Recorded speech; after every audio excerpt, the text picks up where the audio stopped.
Hey guys, before we get started, if you enjoy my content then show your support by liking and subscribing. We are almost at our goal of 500 subscribers, and it would be amazing if you tag along. Thank you for watching and enjoy tonight's stories.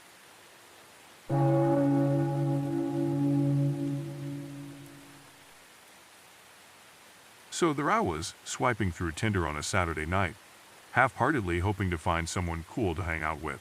My phone buzzed, and there was this profile that caught my eye. His name was Leo.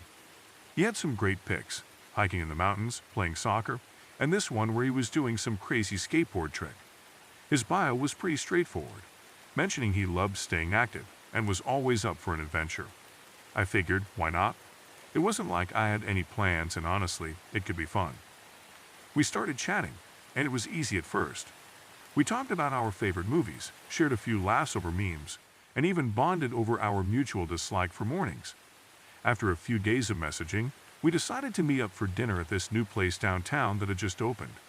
It was supposed to be this trendy spot with a relaxed vibe and a cool outdoor patio. Perfect for a first date, right? I arrived a bit early, wanting to make a good impression and to scope out the place. The restaurant was buzzing, filled with people chatting, laughing, and enjoying their meals. I found our table near the window and settled in, feeling a mix of excitement and nerves. Not long after, Leo walked in. He looked even better in person, tall, with a friendly smile and that same easygoing vibe from his photos. We exchanged a handshake that felt more like a friendly greeting than anything romantic, but I wasn't too bothered by it. We ordered our drinks and some appetizers, and things were going smoothly. We talked about our jobs, our hobbies, and shared stories from our past adventures. Leo seemed genuinely interested in what I had to say, and I was feeling optimistic about where the evening was headed. The conversation flowed naturally, and I thought maybe this could be the start of something cool. About halfway through our meal, Leo mentioned he used to play soccer competitively and had recently taken up parkour. He was really into staying active, and I admired that. That's when things started to get a little weird.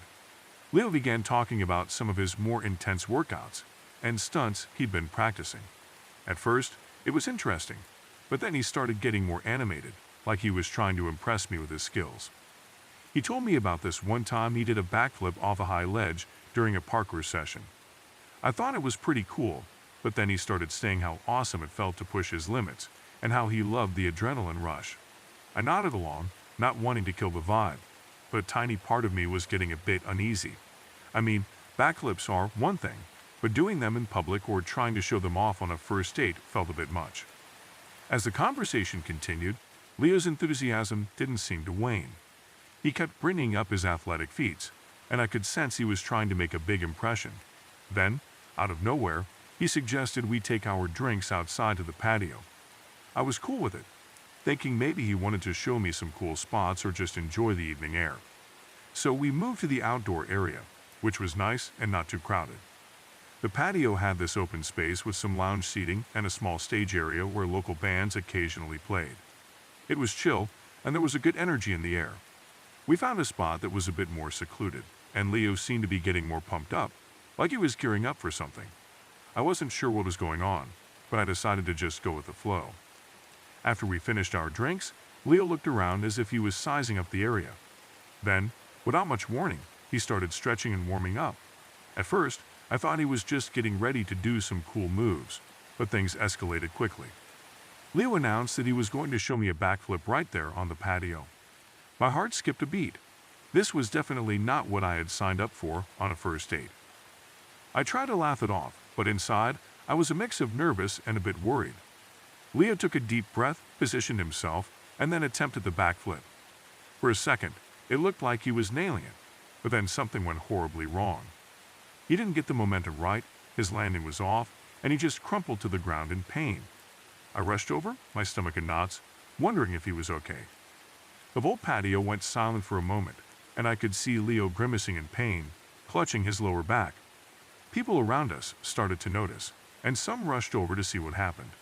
It was one of those scenes you see in movies, but here it was happening in real life. I felt a wave of panic wash over me as I realized how serious this might be. We called an ambulance, and Leo was helped onto a stretcher. The paramedics were quick, and I stayed by his side, feeling helpless as he was taken away. I tried to reassure him that everything would be okay, but it was hard to keep it together when I was so worried. The restaurant staff were surprisingly calm, directing people back to their tables and trying to maintain some order amidst the chaos. The ride to the hospital was tense. I kept asking the paramedics questions, trying to understand what happened, but they were busy focusing on getting Leo the help he needed. When we arrived, the hospital was already bustling with activity. Leo was quickly taken to the emergency room, and I was left waiting in the waiting area, feeling a mix of anxiety and disbelief. Hours passed, and I couldn't help but replay the evening in my mind. How did it go from a fun dinner to a hospital trip in what felt like seconds? I kept hoping that Leo would walk out with just a sprained back and a funny story to tell, but deep down, I was worried it was something more serious. Finally, a doctor came out and gave me the update. It turned out Leo had strained a muscle pretty badly. Nothing too life-threatening, but he'd need to rest and maybe do some physical therapy. Relief washed over me, but there was still a lingering awkwardness. I didn't know what to say or do, so I just wished him well and decided to head home. The rest of the night was a blur as I tried to process everything that had happened. I couldn't believe how quickly things had escalated, and it left me questioning the whole Tinder dating scene a bit more. Looking back, it was one of the most bizarre and unsettling first dates I've ever been on. I mean, I wasn't expecting to end up in the hospital over a backflip, but hey, life has a funny way of throwing curveballs. It's definitely a story I still laugh about, though I hope Leo recovered well and didn't have any lasting issues from that ill-fated move. As for me, I think I'll stick to less eventful first dates from now on, maybe just a simple coffee meetup without any acrobatics involved.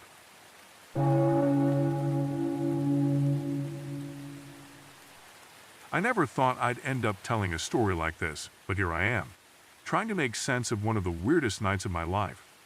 It all started a few months ago when I decided to give online dating a real shot. My friends kept telling me I was too picky, but I figured it couldn't hurt to try meeting someone new. So I downloaded this app everyone was raving about and started swiping. That's when I stumbled upon Alex's profile. He had this mysterious vibe, a mix of charm and something else I couldn't quite put my finger on. His pictures were cool, one of him hiking, another at what looked like a music festival, and a few artsy shots that made him seem thoughtful. His bio was short but intriguing. Looking for someone who loves adventure and doesn't mind a little mystery. I swiped right, and to my surprise, we matched instantly. We started chatting, and it was easy at first. Alex was funny, had great stories about his travels, and seemed genuinely interested in getting to know me. After a week of exchanging messages, we decided to meet up for dinner at this cozy little restaurant downtown. I was excited but also a bit nervous. Meeting someone from a dating app always feels like stepping into the unknown.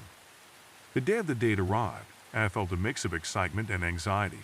I got ready, chose my outfit carefully, and headed to the restaurant. When I walked in, I saw him immediately. He was even more handsome in person, tall, with dark hair, and those same intense eyes from his photos. He greeted me with a warm smile, and we settled into our seats, the conversation flowing effortlessly. We talked about everything, our favorite movies, books, and life goals. Alex was easy to talk to, and I felt a connection I hadn't felt in a long time. As the evening went on, we decided to take a walk around the city. It was a crisp night, and the streets were bustling with people enjoying the holiday season. We wandered through the lights, sharing stories and laughing about silly things. But as the night progressed, I started noticing some odd things. Alex was unusually protective of his phone, always keeping it on silent and away from my sight. He kept glancing over his shoulder as if he was expecting someone.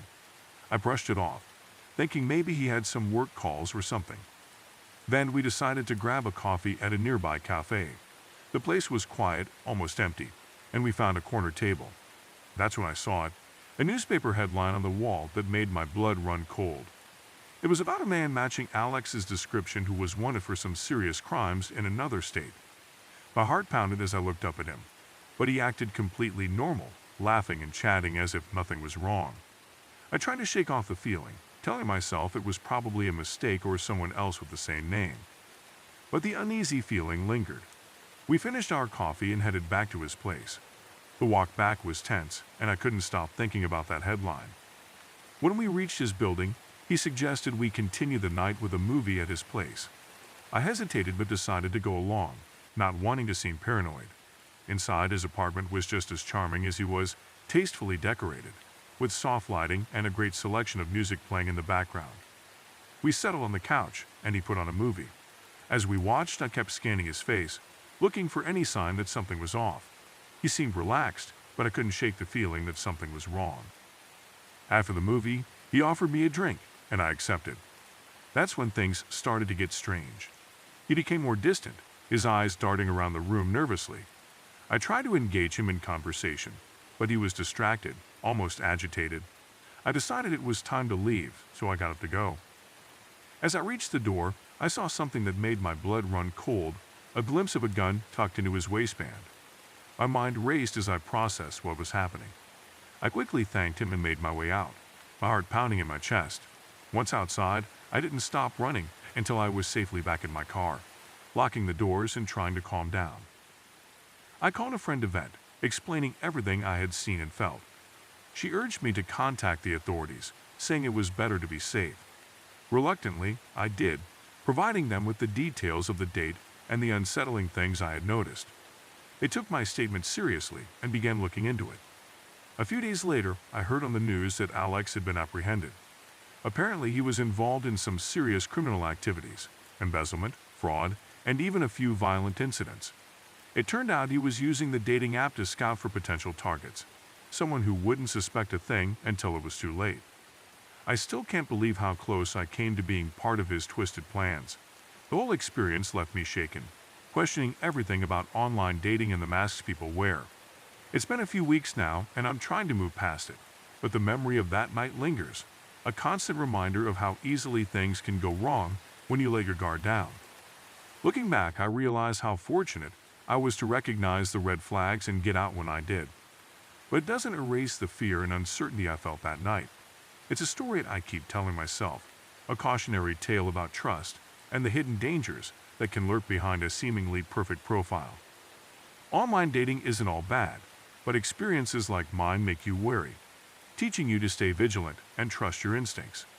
So here I am, sharing this not because I want pity or attention, but because I need to process what happened. It's been a strange journey from excitement to fear, and now to cautious optimism.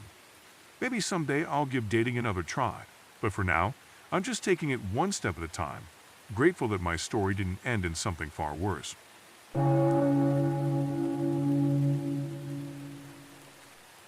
Man, I still can't believe what happened last month. It was supposed to be a fun night out, but it turned into one of the most awkward experiences I've ever had. Let me take you through it. So I've been on Tinder for a while, swiping through profiles, chatting with a few people here and there. Most of the dates were fine, nothing special, but I always hoped to meet someone really cool. That's when I came across Jess. Her pictures were great. She had this genuine smile and looked like she loved the outdoors. Her bio was simple, mentioning she loved hiking, good food, and dogs. We hit it off pretty quickly, messaging back and forth almost every day.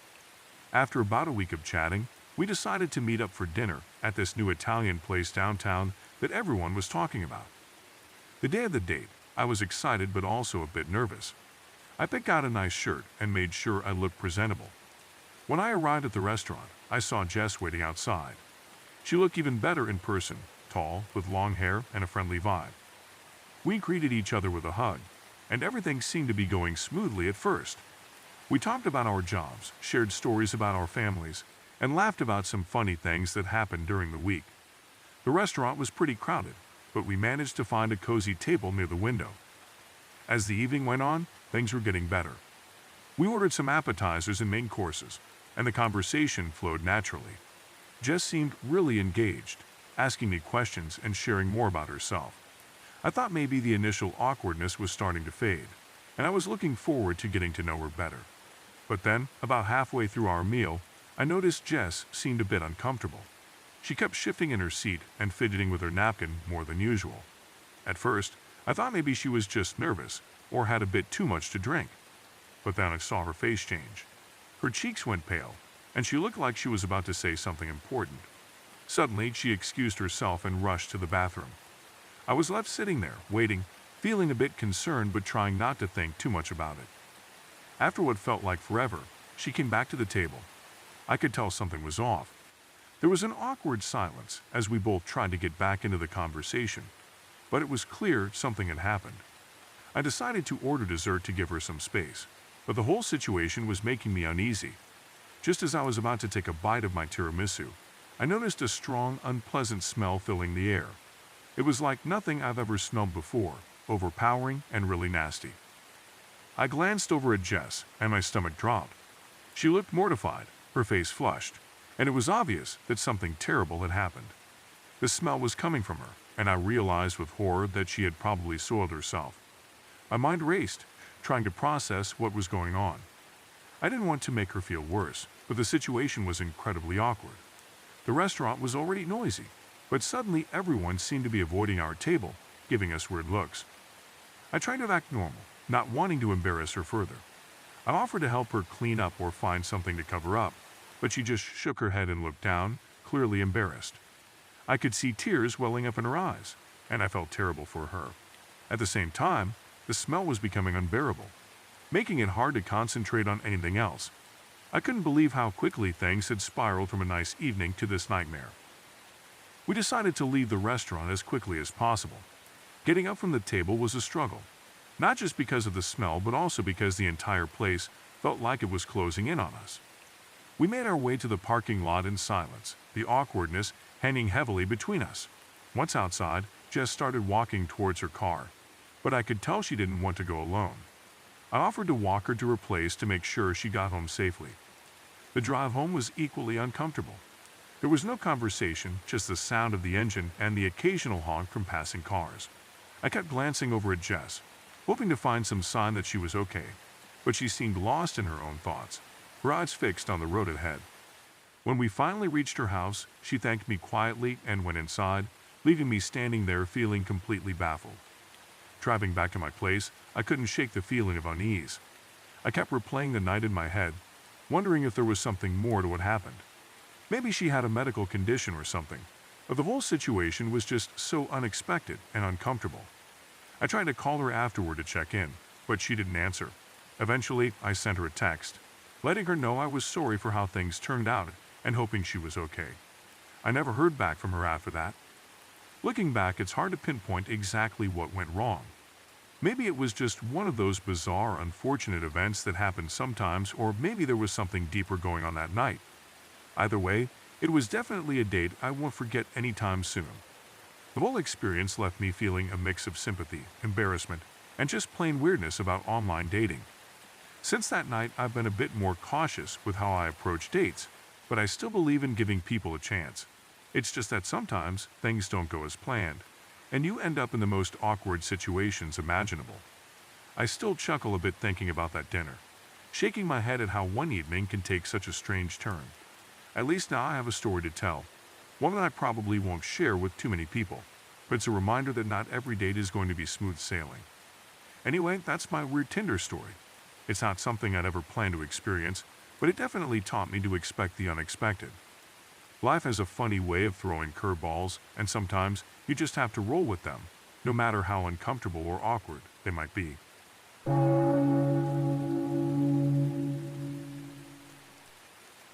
Man, I thought I had seen it all on Tinder, but nothing could have prepared me for what happened with Maya. It was supposed to be a chill first date, just two people getting to know each other over dinner. Instead, it turned into one of the most awkward and downright bizarre evenings of my life. So there I was, swiping through Tinder one lazy Sunday afternoon, when I stumbled upon Maya's profile. She had this vibrant smile and a bio that mentioned she loved hiking, good food, and bad puns. I figured, why not? We started chatting, and the conversation flowed pretty smoothly. We shared funny stories, talked about our favorite movies, and even bonded over our mutual dislike for mornings. After a few days of texting, we decided to meet up at this trendy new restaurant downtown that had rave reviews for its unique cocktails and cozy atmosphere.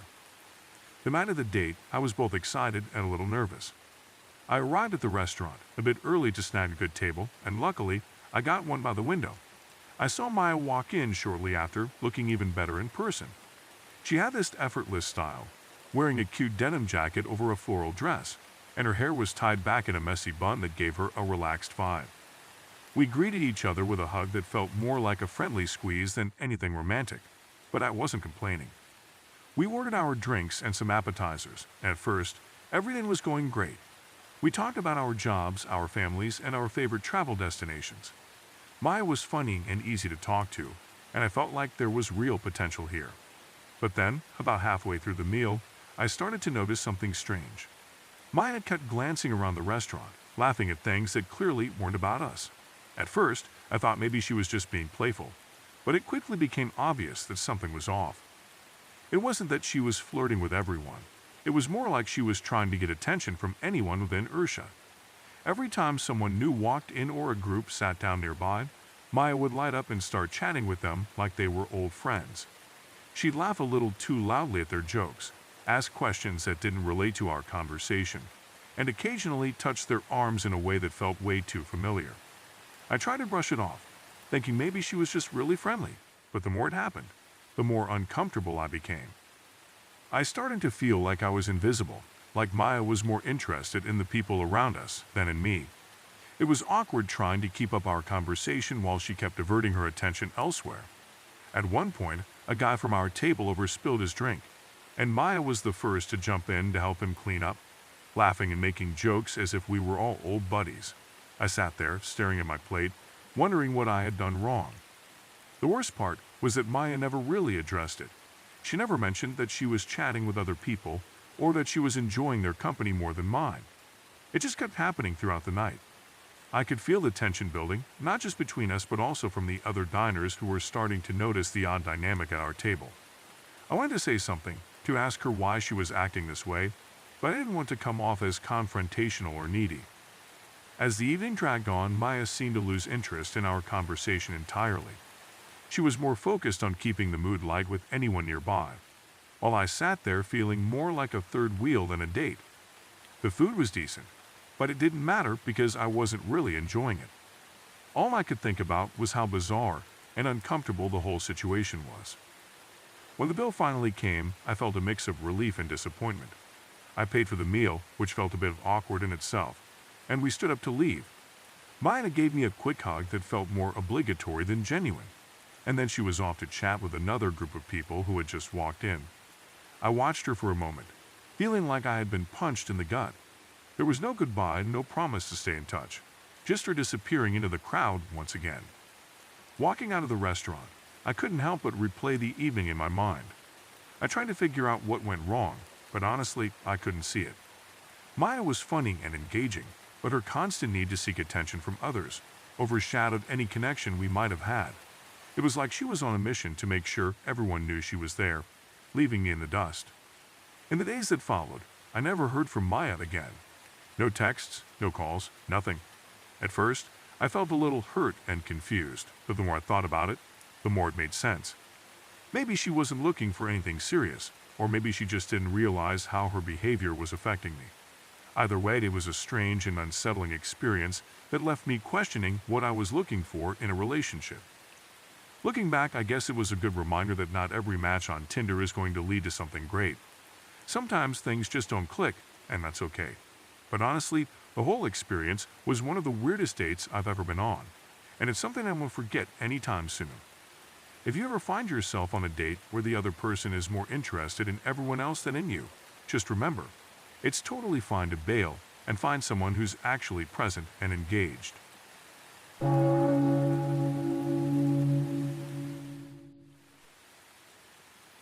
I never imagined a Tinder date could spiral into pure chaos so quickly, but I guess I should have known better. I was scrolling through profiles one night, bored out of my mind, when I matched with this guy named Adrian.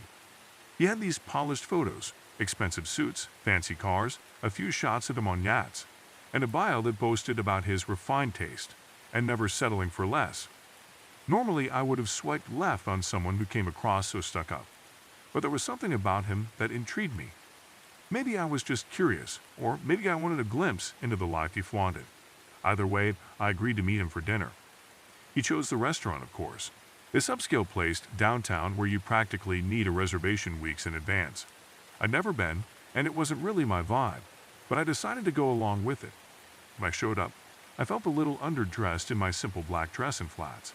Everyone else was decked out in fancy outfits, and I got the sense that the whole crowd there was pretty well off. Adrian was waiting by the host stand, scrolling through his phone, looking every bit as polished as in his profile pictures. He greeted me with a confident nod, no real warmth, just the kind of air-kiss greeting you see from people who think they're above hugging. We were seated at a small table near the back, surrounded by couples who seemed to be celebrating anniversaries or special occasions.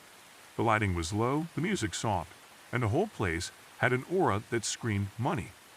Adrian looked around like he owned the joint, checking out the decor, eyeing the servers, and tossing his jacket over the back of his chair like it was some grand gesture. I could tell right away he was used to getting his way. The waiter showed up to introduce himself, offer the wine list, and give us a rundown of the specials. Adrian just stared him down, didn't smile, barely nodded. It was so uncomfortable, and the waiter's friendly smile started to fade. I tried to lighten the mood by saying something about how amazing the menu looked, but Adrian cut me off by tapping the wine list with his finger, basically dismissing me mid-sentence. He rattled off some grand order like he was reviewing an expensive contract, complete with instructions about how he wanted the steak cooked, how he wanted the sauce on the side, and which vintage of wine he specifically required. Then he shot the waiter a look that said, "I'm watching you." I could tell this was going to be a long night. I tried asking Adrian about his day or how work was, but he seemed more interested in analyzing the restaurant, talking about how it compared unfavorably to the ones he'd visited in Paris or Milan. He threw out a bunch of luxury brand names, dropping references to places and people he assumed I'd know, but I was completely lost. Every time the waiter passed by, Adrian would flag him down for something minor, an extra napkin, a question about the garnish, a complaint about the temperature of the water. I was embarrassed. The waiter kept his composure, smiling politely, but I could sense the tension building. By the time the main course arrived, Adrian was almost sneering, picking at his food like it was beneath him. I guess the steak wasn't cooked to his liking, because he started muttering about how incompetent the chef must be. He flagged the server over again, this time with a bit of a snap, and started criticizing every detail of the plate, from the sad presentation to the amateur seasoning job. I felt so uncomfortable, I just wanted to crawl under the table. The server was trying to remain calm, probably forcing a smile through clenched teeth, but Adrian kept pushing, demanding to see a manager, complaining that he'd been ignored, even though he'd basically dominated the server's entire evening.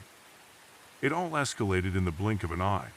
The manager came over, obviously trying to defuse the situation, promising to bring out a new steak or comp our drinks. But Adrian wasn't having it. He started raising his voice, loud enough that people at nearby tables were turning around staring. He claimed he'd never been treated so poorly, said the restaurant was a disgrace, and he even threatened to destroy their reputation online. My face was burning hot. I tried to whisper for him to calm down, but he ignored me like I wasn't even there. Suddenly, the waiter came back, apologized again for any inconvenience, and offered to replace the dish. You could see the stress on his face. He just wanted to make it right and move on. Adrian, though, seemed like he was itching for a fight. He accused the waiter of having a terrible attitude, spat out insults, and then got up from his seat, as if he were ready to square off. The waiter took a step back, hands up, trying to de-escalate, but Adrian shoved him hard. In a split second, chaos broke out.